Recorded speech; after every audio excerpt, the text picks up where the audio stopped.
Horizon TV, the beacon for the nation. Assalamu alaikum. I am Aisha Khan, an ambitious, open-minded and proud Muslim woman. Looking back at the Islamic history, it will not be hard to find women who are innovative, leaders or entrepreneurs. It is said that the property of Lady Khadija, the Prophet ﷺ's first wife, financed Islam in its infancy. Islam then elevated the position of women in so many ways. Join me as I set out to go on dates with Muslim women from all walks of life to find out who they are, what they do, and what role Islam plays in their lives. Bismillahirrahmanirrahim. Assalamu alaikum. Welcome to the meet and greet show with yours truly, Aisha Khan. I am still at the Monarch Hotel for episode 2 with Fatma Anyanzwa. Well, for those of you who missed the first episode, here's a little recap. You are regarded as a tomboy during your childhood years. Yes. Tell us about that, where you are driving this lorry, the matatu. Very interesting. Yes, they called me tomboy. My teachers in the primary school, they called me tomboy. And because I was always, when we are doing PE, I didn't like netball so much. I get bored with netball. So what did you like? But I joined the boys. I was with the boys. They were playing football. We had very big field, so I was now with them. And I don't want to be the goalkeeper. I want to be somewhere, where I can I can tackle others. So I was kicking, and I could kick the ball very hard, and the boys would. They'd be surprised. They would be surprised. I would kick very hard, and I would feel very good that I'm doing the boys' work. Yeah. Do you remember any incident that touched you personally? The incident that touched me and it just shocked me was when I heard over the radio, 19 girls of Sant Kizito have been killed. They were raped by neighboring schoolboys. So that one, I called the people around me and do you hear 19 girls have been killed? They have been raped. 72 of them had been raped, actually. 72 and 19 killed. So that touched me. It moved me. So I mobilized women. I mobilized Dr. Lore. She was a gynecologist. Yeah. I mobilized Dr. Waswa Murila. She's a psychiatrist. I mobilized the women. But lucky enough, we got a lot of support from other women. We took our own vehicle and we went up to Meru to see what was happening, to start counseling of these children. It was a pathetic, but alhamdulillah, all the women organizations came out and we all jointly helped those girls. Welcome back to the show. Thank you. Fatma, how did the Muslim community perceive you? Especially here you are talking about a not so discussed topic such as rape in the society. The people who heard about my activities of anti-rape, they were not amused. Most of them were not amused. And from my community, people started thinking, why would she go and work in big offices, in big hotels, and she would work with the lawyers, and then come to do this kind of job? To me, for me, it was just like they could not believe why somebody should leave well-paying job, maybe as a teacher or as a broadcaster, and then come and do work of anti-rape. It's not worth mentioning. Hii si kazi ya kufanya. Hii ni kazi ya mtu kuacha kazi yake. Is it the kind of thing that one can do? So this is how people looked at it. It wasn't really worth doing it. And how did it make you feel?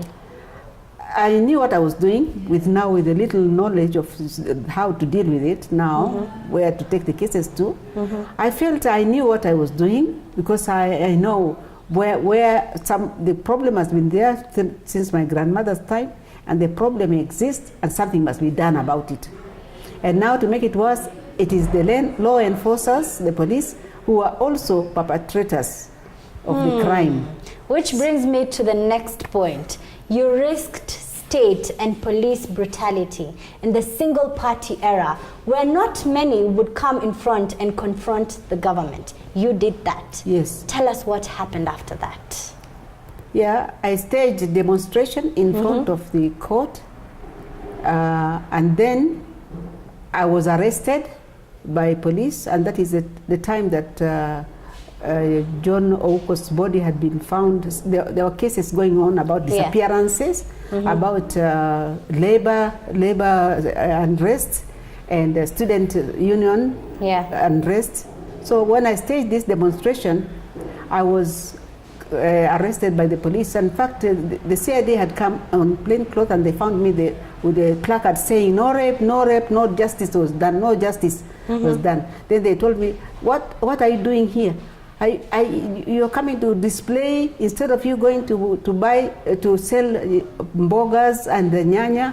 You are coming to display papers. You must be crazy." But then the lawyers who are passing by, some of them, they know me. I saw them nodding. That was a signal for me. There was no, that was okay. Good job. That was okay. So then I saw a police van coming.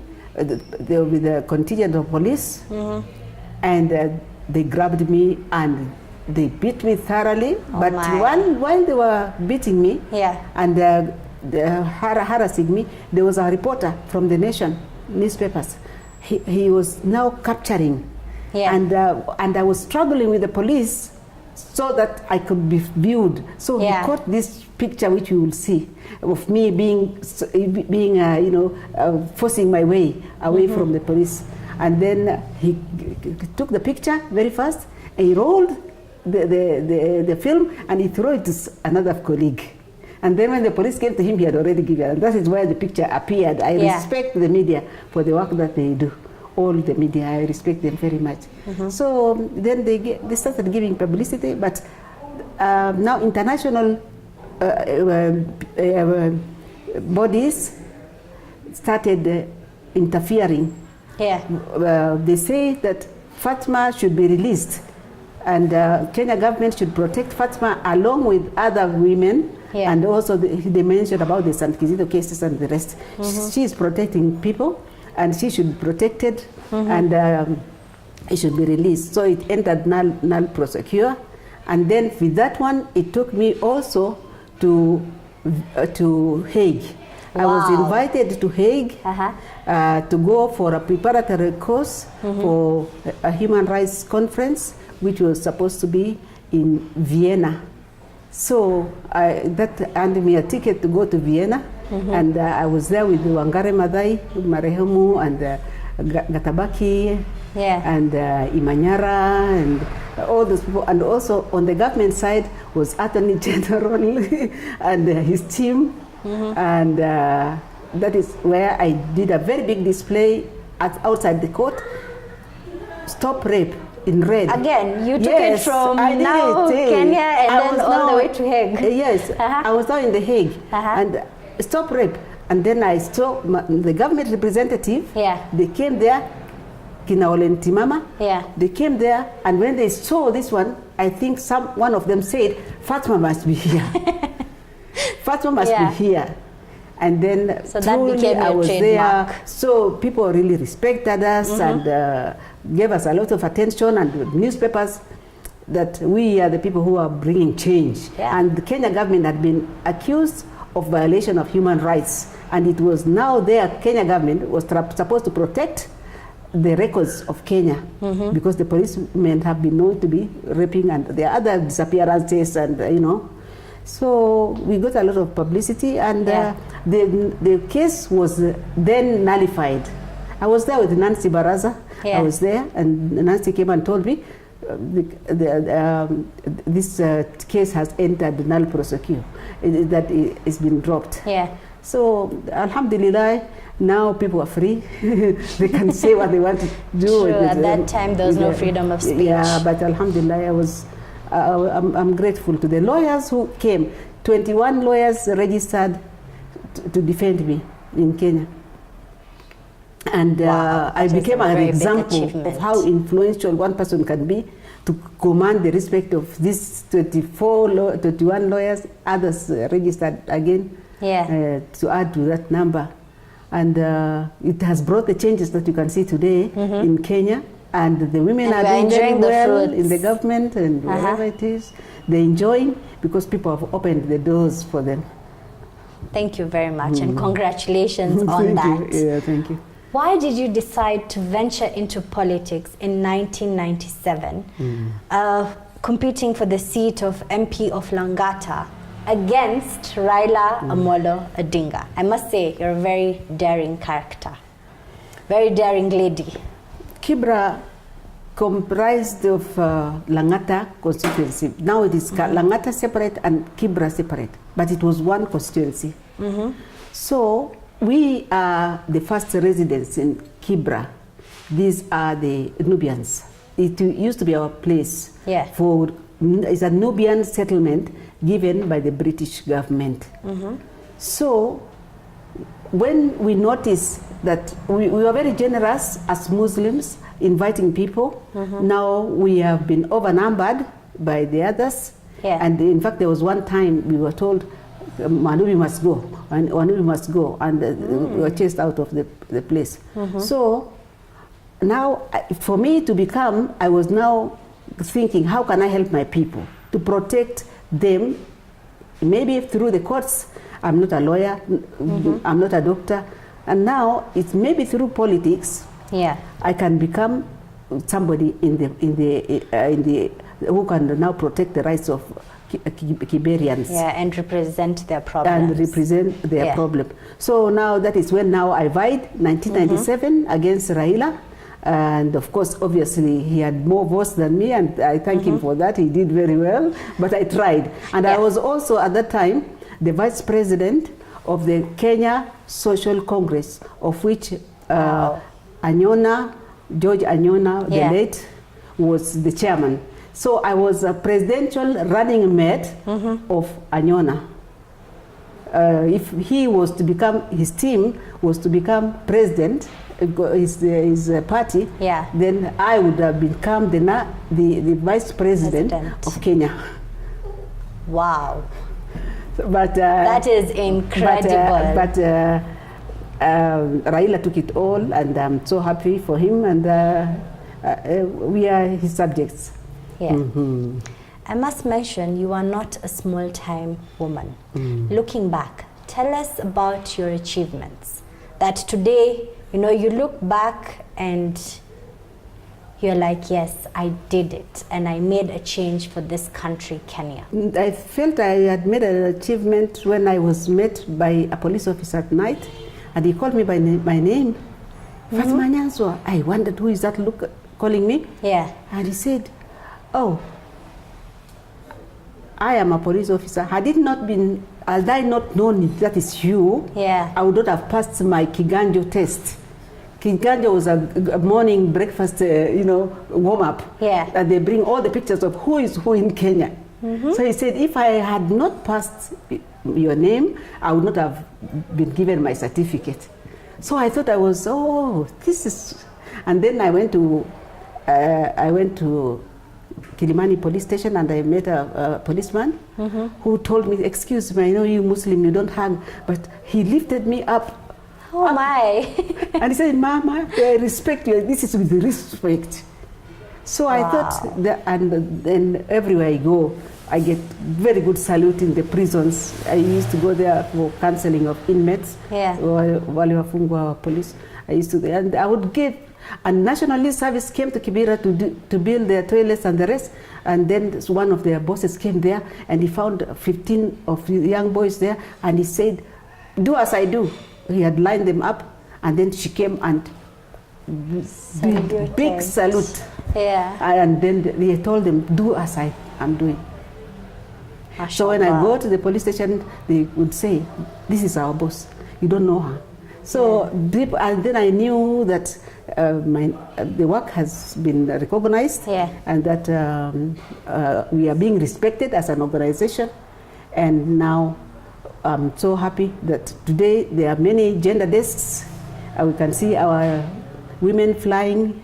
They are in the army, they are everywhere, in the Navy.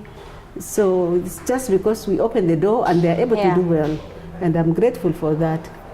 What are the other achievements can you think of? The achievement is like in the hospitals now. Now you can see now we have this project which is helping women who are delivering. And there's this NHIF hospital insurance fund which is helping, and also there are many homes built for children by the government and also by individuals, and there are donors now who have opened branch. Every place you go you find there's a women organization. This has helped women because they are being protected from violence.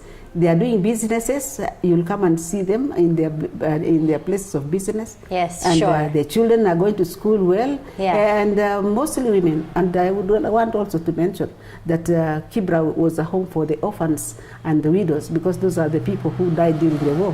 So these women were left without protection, and also now I see the government have planned for widows and have planned for orphans.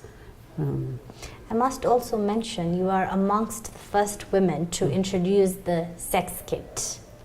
Yes, thank you very much. Tell us about that. Yes, I was lucky to travel to many countries in Africa, in Europe, and in Asia, and I was invited to. I won. It was an award by the U.S. Embassy. I went to California University, and in the process of my interacting with other organizations, I found doctors who are dealing with rape. So I learned that there was a kit called sex kit, and this kit is what is contained medically for the examination of the sex of somebody who has been sexually assaulted. So I was given that one as my work to come. Yeah. And there was a meeting at Kericho for the medical association, and I presented the kit. I was the first person to come with the kit. Even people did not know. Even the Kenya Medical Association did not have a kit. And also the pathologists did not have a kit. By now, maybe they have it now. And this is my achievement. I brought the idea, and now you can see that anti-rape organization has been taken seriously by the government. And even in Kenyatta Hospital and even in the other levels of hospital, they are having to test the offended person. But now we wanted them to test with using the right kits. The right kits are the instruments that you use to take the blood, the sperm, nails, hair. Those are the kind of evidence that is required, and now preserving those evidence for the prosecution.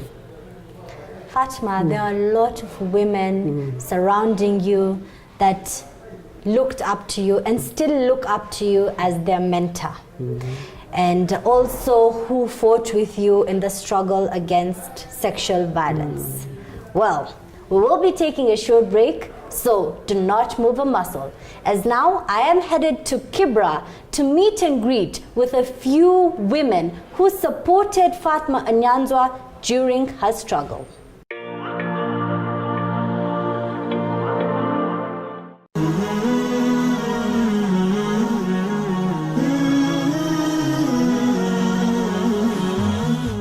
Horizon TV, the beacon for the nation.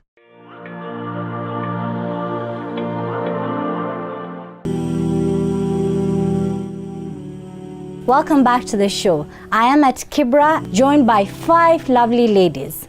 Well, we are always called feminists in this generation, but it is amazing to be surrounded by these beautiful Muslim women who laid the foundation way before I was even born.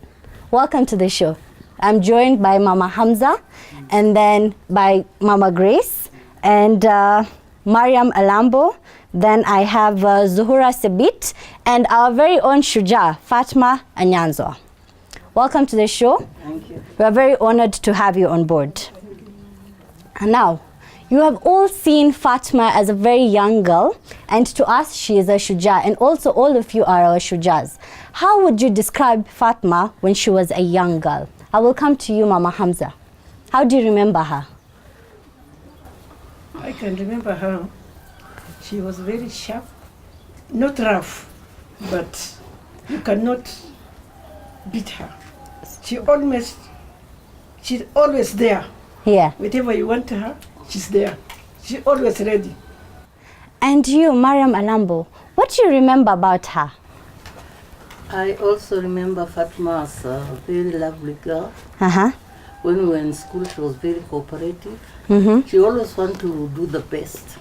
Yeah. And she always give out her best. Uh-huh. And she was very helpful. She helps everybody. That's why she was termed as Red Cross. Yes, she was helping everybody. Yeah. She helps girls, she helps boys, Mm-hmm. and also she helps old people. Yeah. I remember one time I was with her boarding a bus. Mm-hmm. She made it her business to see to it that everybody went in Yeah. safely. Yeah. And Mama Zuhura, what do you remember about Fatma Anyanzwa? Well, what I can remember very well about Fatma Anyanzwa, Uh-huh. we have been in the community together, and sometimes we used to play together, but sometimes it comes if she's not feeling as if she wants to be with you. She was Yeah. very rough, Ah, okay. and she was good in netball, Uh-huh. so she was one of my coach. She was coaching me, Mm-hmm. and if we fail, she has to be very harsh with me, so I have to follow her. I will Grace, follow her. what do you remember about Fatma Anyanzwa? Fatma Anyanzwa, I know her Mm-hmm. as a very hard-working girl. Mm-hmm. She was very happy. She could keep time every time we have got a meeting. Mhm. She could not fail to come. She kept the time. We found her arrived very early before us. Yeah. So that goes to show that she was a very punctual lady, Yes, always on yes. time. Yes. Okay, this brings me to a very interesting topic. You are all born in an era where talking about a topic such as rape was very ashaming. And you all were part of the anti-rape organization, which was formed in 1992. Why did you choose to be part of this organization and not do other things, like let's say sell tomatoes, but you were part of it? Was it because she was your friend, or did you believe in the cause? Mama Mariam Alambo, I will come to you. Yes. First of all, we believed in the cause. Yeah. And we were born at the time when we wanted to sensitize everybody that ladies can do things. Yeah. And she was at the top there. So we gave her our support so Yeah. that she leads. And she's a very good leader. Mm-hmm. Yes. Mama Hamza, tell us, why did you choose to join the anti-rape organization? You know, during our time, anti-rape in our community, they feel it's a shame, Yeah. shameful. So we as, during our time, Yeah. we say we want to come together, at least to show the people it is not a shame as they think. Yeah. It's something happened to anybody. So in Muslim community, they take it very seriously. Where were you during your raping? Maybe, Yeah. You see, but it is not that way. That's how we came out, Mm-hmm. so that we can help to build this and to talk with our Muslim leaders, Mhm. our Muslim community, so that they can accept. Mm-hmm.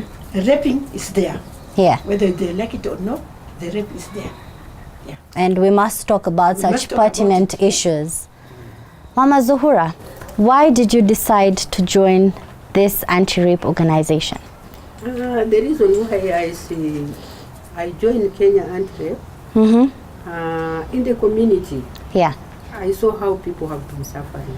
Mm-hmm. And when I go back to the office of Kenya Anti-Rape Organization, I found the problem they are sending me to go and find in the community is very interested, because we come across many rapes are being formed in the community by the relatives, and they want to hide. So me, because all the time I was in the community, I have to bring the case to Mama Fatuma.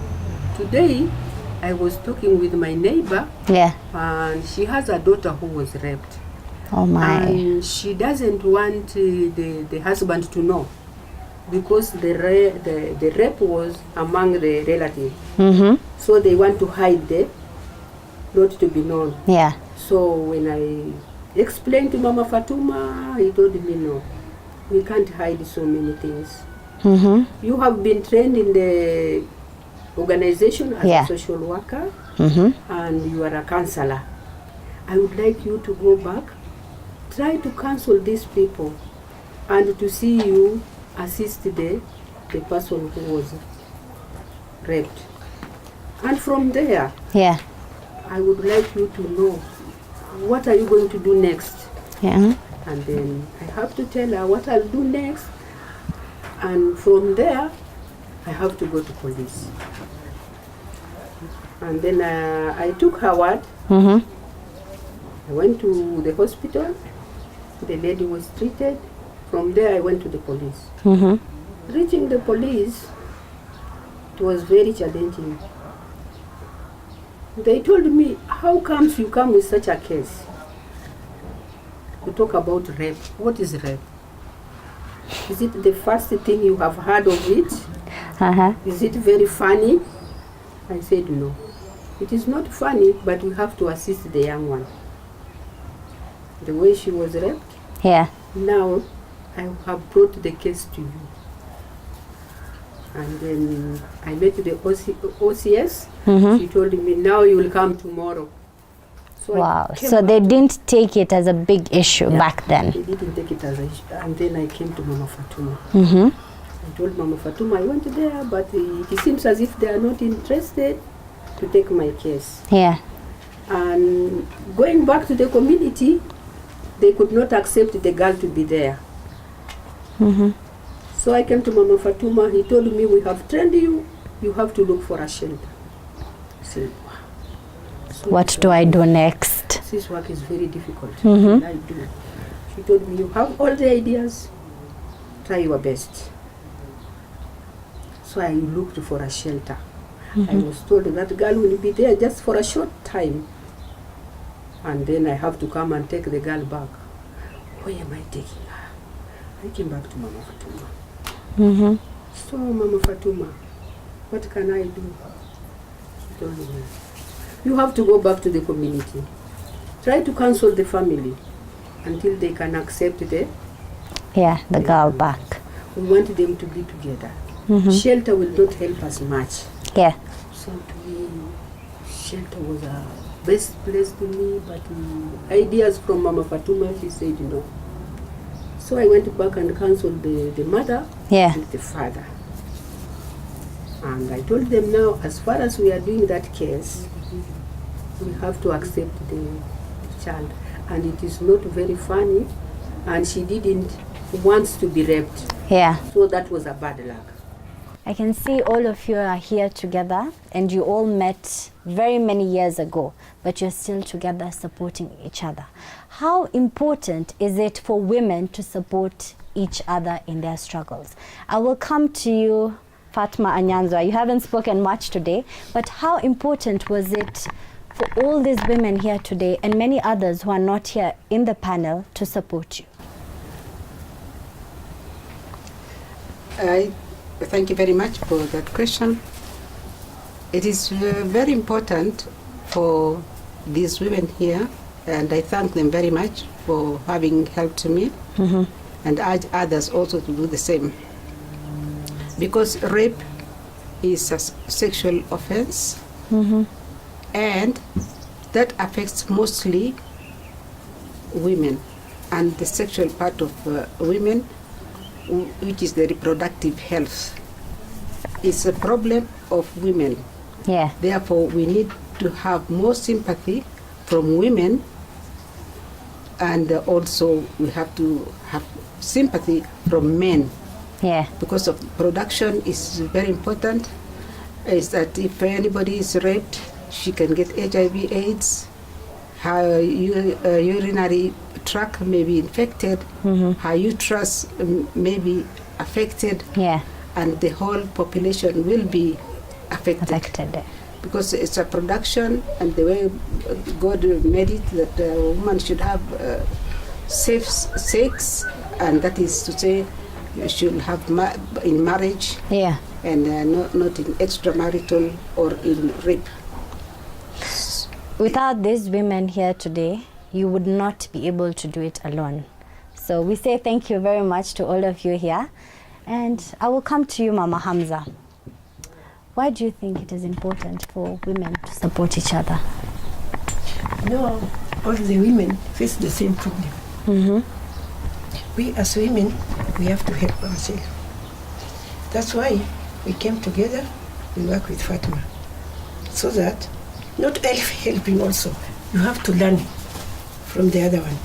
What I know, you don't know.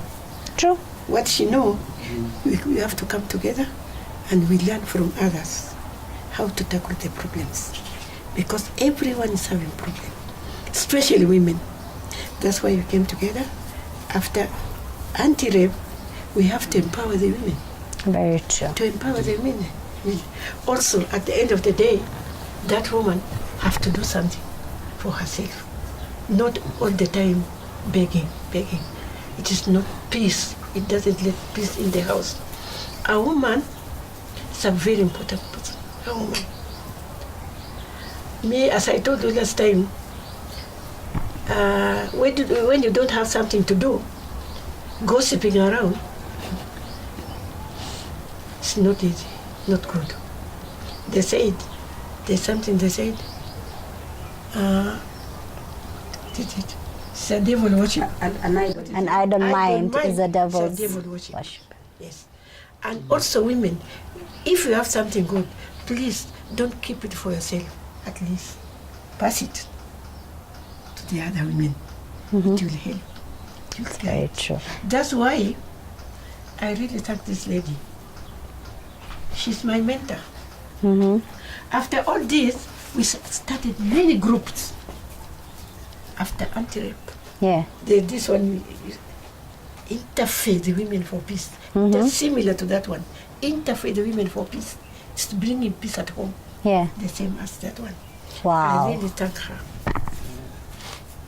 thank her. Because, now in Kenya, this is about handshake. Yeah. If there's no peace, we'll not be here today. Very true. We have to talk peace. And interfaith is a religion. All the religions, they came together. And we started Interfaith Women for Peace, working together with anti-rape. It is about women and youth. That's very nice. One initiative led to the other. We are doing so many things. We interact with people outside Nairobi, outside Kenya, Uganda. Yeah. Yes. That's a very good initiative, and keep it up. And thank you so much for your contributions. Now, I will come to another topic of discussion where we are here in Kibra today.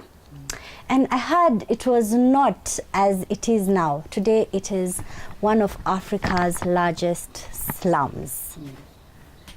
Mariam Alambo, how was it back then? Was Kibera always like this? No, Kibera has not been like this. Kibera used to be a home. And it used to have homestead. Each homestead belongs to some families. Each family is having their own homestead, place where they can rest, place where children can play, and so forth. But today we're having slums. We're having slums as a result of migration of people from rural area to urban area. They found Kibera to be very cheap as far as rent is concerned. So they started renting here, and then they invaded. It is through the invasion of people from rural area that made the biggest slum in Africa. Wow. Yes. So there was a great transformation from way back to now, what we are seeing today, which is very sad, but we pray that it will get better. And then we used to walk barefoot. So The place it used was to be that clean. Yes, the place used to be so clean. Uh-huh. And you don't think about so many things. Even water used to be so clean. We used not to have this kipindupindu business. Yes. So there is a problem right now and we need to solve it. Well, this brings me to the next point where I want to know, what are the challenges that the Muslim community in Kibera face? I will come to you, Mama Hamza. As I told you before, Muslim community, Mm-hmm. we in Kibera, it is not Kibera, it's Kibra. Kibra, it means forest. Mm-hmm. When it was given to our great-grandfather.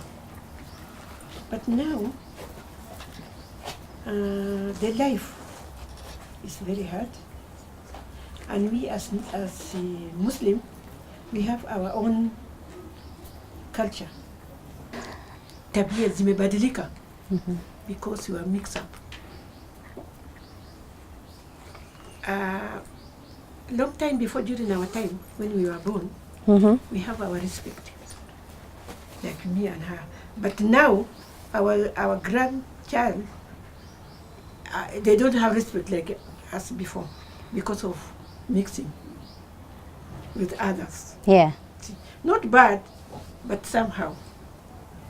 And as you ask the challenges in Kibera, me, myself, and her, I wish kama angekuwa one of the tribe of Kenya, ingekuwa iko mbali sana. Because hiyo kitu amefanya ni kitu muhimu sana. Lakini because sisi kama, we are marginalized. This is the Nubian community. Yes, we are marginalized. Mm-hmm. We are not one of the 42 tribes. I don't know. Are we in 42 tribes? No. After 100 years, we are not one of the Kenyan tribes. Huh? Nomination in this government, even the other government, you cannot see a Nubian nominated. After all this, I want this government to know, and I want the president of Kenya, one of these days, to call us as women of Kibera through Fatma Anyanzwa and all of us. We have done something in this country. Because this Interfaith Women for Peace is not all for Muslim. This anti-rape is not only for Muslim or Nubian, it's for all the women in Kibera and all the children in Kibera who are get raped. We want them to consider us. Yes, we have done something in Kenya. That is my request. Please, we want the president to call us one of these days. Inshallah, we'll pray for that. Yes, Mariam Alambo, what do you have to say about the topic? I just wanted to comment about a question you have asked. What are the challenges Muslims face in the slums? Yes. Our way of Islam is different. The way we bring up our children is different. Now, I'm just going to be a little bit brief. Yes. With the idea that there is no space around and there is this mixing, everybody mix with each other, it has become very difficult for us. Even when we talk about rape, we used not to have rape in our community. We used not to have rape in Kibera. Kibera used to be a clean place. We have Islamic way of life, we have traditional way of life, and so forth. Now that we are having a big population mixing together, it is very difficult to observe our tradition. It is very good sometimes even to observe our religion. So the only thing I'm requesting is let's be given some more lands and let's practice whatever we are supposed to practice. That's what I'm asking. Thank you so much, all of you lovely ladies, for gracing the meet and greet show. It has been a very eye-opening session with all of you here, and may Allah bless you for all the hard work that you put in supporting Fatma Anyanzwa's struggles and many other women out there. Thank you. We have come to the end of the meet and greet show. I am totally inspired, and I'm sure that you are too. Well, from Fatma Anyanzwa's story, we come to learn that we need to stand for what is right in our community. We come to see she is a problem-solving based woman. She sees a problem and gives a solution right away. Well, I have been your host Aisha Khan. Goodbye for now. Ma'assalam until next time.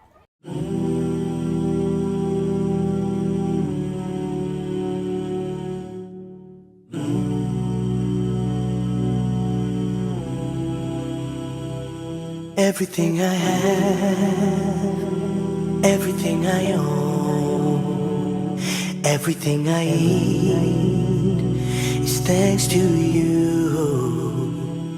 Every breath I take, every bird I hear, every smile I see is thanks to you. Alhamdulillah. Alhamdulillah, Alhamdulillah, all thanks is to Allah. Alhamdulillah, Alhamdulillah. The Meet and Greet show with Aisha Khan was shot on location at the Monarch Hotel, your one-stop halal certified hotel.